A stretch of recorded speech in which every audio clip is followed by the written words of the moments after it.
আসসালামু আলাইকুম। Hello my lovely viewers. এখানে ৭ কেজি গরুর মাংস আছে। আজকে আমি এটা রান্না করব। কারণ নিয়েছি গোটা গরম মসলা। এই দেখো কিছুটা পরিমাণে দারুচিনি, এলাচ, লং এগুলো আমি ধুয়ে পরিষ্কার করে নিয়েছি। আর দিয়ে দিচ্ছি ৭-৮টার মতো তেজপাতা। এবার দিয়ে দেবো আমি লবণ পরিমাণ মতো। আমি ৩ চামচ পরিমাণে দিয়েছি, কারণ ৭ কেজি মাংস, আবার আমি ৩-৪টা আলু ব্যবহার করব। আর এখন দিয়ে দিচ্ছি আদা এবং রসুন একসাথে বেটে নিয়েছি সেটা। এটা তোমরা তোমাদের চাহিদা অনুযায়ী বা আন্দাজ করে দিতে হবে। আমার ৭ কেজি মাংসতে যতটুকু পরিমাণে দরকার আমি অতটুকু পরিমাণে মশলা দিয়ে দিয়েছি। আর এখন দিয়ে দিচ্ছি ধনিয়ার গুঁড়া, দিয়ে দিচ্ছি শুকনো মরিচের গুঁড়া। আমার মরিচের গুঁড়োতে প্রচুর ঝাল, এই জন্য আমি পরিমাণে কম দিয়েছি, মাত্র ৩ চামচ দিয়েছি।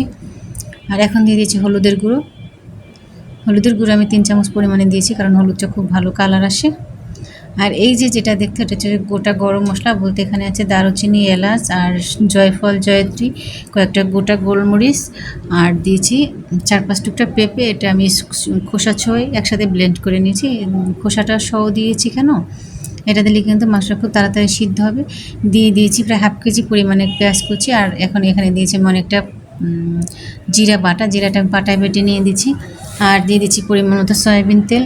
সব মশলা দেওয়া শেষ। এবার আমি কিন্তু এটা হাতে মেখে নেব। আর এই মাংসটা যদি এভাবে হাতে মেখে রান্না করেন, এটা স্বাদটা কিন্তু অতুলনীয় হয়।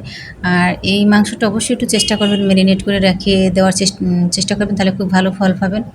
তবে আমি এটা আজকে রাখতে পারবো না, কারণ আজকে শুক্রবার, অলরেডি 11টা বেজে গেছে। আজকে আমার বাসায় একটা প্রোগ্রাম আছে, দুপুরে খাওয়ার আয়োজন আছে অনেক মানুষের। তো সকালে রান্না বাড়া শেষ করে সবাইকে নাস্তা খাইয়ে আমি মাংস প্রসেস করতে করতে আমার 11টা বেজে গেছে। তাই আমি আর এটা মেরিনেট করে রাখতে পারলাম না, মেখেই আমি চুলার উপরে বসিয়ে দিয়েছি। এই দেখো, এই একেবারে বিয়েবাড়ির রান্নার যে অথেন্টিক রেসিপি, এইভাবে রান্না করে দেখবা, বিয়েবাড়ির মাংস মনে হবে তুমি খেতেছো। এত সুন্দর হয় এই রান্নাটা। আর নেড়েচেড়ে আমি আবার ঢাকা দিয়ে দেবো। এই মাংস থেকে যে পানিটা বেরোবে, এটা থেকে 50% আমি সিদ্ধ করে নেব, বাকিটা আমি একটু ঝোল দেবো, এতে সিদ্ধ হয়ে যাবে। এই দেখো কতটা পরিমাণে পানি বের হয়েছে, কারণ আমি মাংস দিয়ে ধুয়ে কিন্তু আমি পানি ঝরা দিতে সময় পাইনি। মোটামুটিভাবে যতটুকু পারছি অতটুকু ঝরিয়ে নিয়েছি, তাই পানির পরিমাণ একটু বেশি। বারবার কিন্তু নেড়ে দেওয়ার চেষ্টা করতে হবে। আর হ্যাঁ, আমি পেঁপের সাথে কিন্তু 4-5টা কাঠবাদামও দিয়ে দিয়েছিলাম। কাঠবাদামে কিন্তু খুব সুন্দর গ্রেভিটা ভালো লাগে। দিয়ে দিয়েছি, এবার আবার ঢেকে দিয়ে দেবো। ঢেকে দিয়ে এভাবে আমি 40 মিনিটের মতো রান্না করব। এই দেখো 40-45 মিনিট রান্না অলরেডি হয়ে গেছে। মাংসটা কিন্তু কতটা কমে গেছে এবং কি সুন্দর একটা কালার চলে আসছে। মাশাআল্লাহ, মাংসটা অনেকটা সিদ্ধ হয়ে গেছে। আর এত সুন্দর একটা ঘ্রাণ আসতেছে। তোমাদেরকে আমি যেই প্রসেসটা বলছি, এই প্রসেসে রান্না করবে, দেখবে বারবার এইভাবে মাংস রান্না করতে চাইবে তোমরা। ইভেন এইভাবে রান্না করলে এত সুন্দর একটা কালার আসে মাংসে, দেখলেই খেতে মন যাবে। এই দেখো খুব সুন্দর একটা কালার এখন চলে আসছে। আমার রান্না কিন্তু এখন অর্ধেকটা হয়নি। আমি পাশের চুলায় পানি বসিয়ে দিয়েছি। পানি কিন্তু আমি বেশি দেবো না, কারণ ঝোলের পরিমাণটা বেশি রাখবো না। তো দিয়ে যতটুকু পরিমাণে পানি দিব, দেওয়ার পরে আমি কিন্তু জালটা একেবারে কম করে চুলার উপরে ঢাকা দিয়ে রেখে দেবো।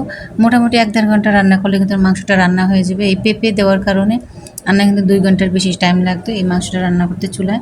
আমি দিয়ে দিয়েছি কিছুটা পরিমাণে আলুটা প্রথমে আমি দিতে চেয়েছিলাম না, কিন্তু বাসায় অনেক মানুষ আছেন যারা আলুটা খুব পছন্দ করে, তাই বলছে কিছুটা আলু দাও। তাই 4-5টা আলু কেটে দিয়ে দিচ্ছি। আর এটা হচ্ছে আমি পানিটা গরম করে নিয়েছিলাম, বলক তোলা একেবারে ধোয়া ওঠা পানিটা দিয়ে দিয়েছি। আর যে কোনো মাংস তরকারিতে ঝোল হিসেবে কিন্তু অবশ্যই গরম পানি ব্যবহার করবেন। এতে মাংসটা যেমন তাড়াতাড়ি সিদ্ধ হবে এবং স্বাদটা কিন্তু অটুট থাকবে। আমার রান্না প্রায় শেষের পথে। এই যে দেখেন, ঝোলটা আমি বলছি আমি বেশি পরিমাণে রাখবো না। তো এখন তো ঝোলটা প্রায় শুকিয়ে গেছে, আর মাংসটা কিন্তু অলমোস্ট একেবারে সিদ্ধ হয়ে গলে গেছে। চাপ দিলে আপনি বুঝতে পারবেন যে কতটা সফট হয়েছে আমার মাংসটা। আমি আপনাদের দেখানোর চেষ্টা করতেছি, নাড়াচাড়া দিয়ে নিই। আর লাস্টে আমি যখন নামিয়ে নেব, তখন নেওয়ার আগে আমি একটু ভাজা জিরে গুঁড়ো দেবো। এই দেখেন আমি মাংসটা চাপ দিচ্ছি, একেবারেই হয়ে গেছে, ছেড়ে যাচ্ছে। মাংসটা শক্ত থাকলে কিন্তু খেতে ভালো লাগে না। আলহামদুলিল্লাহ, খুব সুন্দর একটা কালার আসছে। অনেক মানুষের আয়োজন, সব জানি ঠিকঠাক হয়। আল্লাহ, তুমি সব দিকে খেয়াল রেখো। দেখেন রান্না কিন্তু শেষ। আমি একটু ভাজা জিরের গুঁড়ো দিয়ে এটা থেকে নামিয়ে আমি একটা পাতিলে রেখে দেবো, কারণ এটা আমার অন্য কাজে ব্যবহার করতে হবে। আর ভাজা জিরের গুঁড়োটা অবশ্যই দিবেন। সবাই ভালো থাকবেন, এভাবে মাংস রান্না করে খাবেন। সামনে কোরবানির ঈদ আসতেছে, তাই এই রেসিপিটা আপনাদের সবার জন্য খুব উপকারে আসবে। আমার তো অনেক মাংস রান্না করতে হয়, প্রায় 40 কেজির মতন কোরবানির দিনে। তো সবাই ভালো থাকবেন। আশা করি ভিডিওটা আপনাদের অনেক কাজে আসবে, কারণ সামনে কোরবানির ঈদ আসতেছে। অনেক ফ্যামিলিতে অনেক বেশি মাংস রান্না করতে হয়। তো বেশি মাংস যখন হবে তখন হাতে মেখে এভাবে রান্না করলে দেখবেন মানে কম সময়ে খুব মজার একটা রান্না হয়ে গেছে।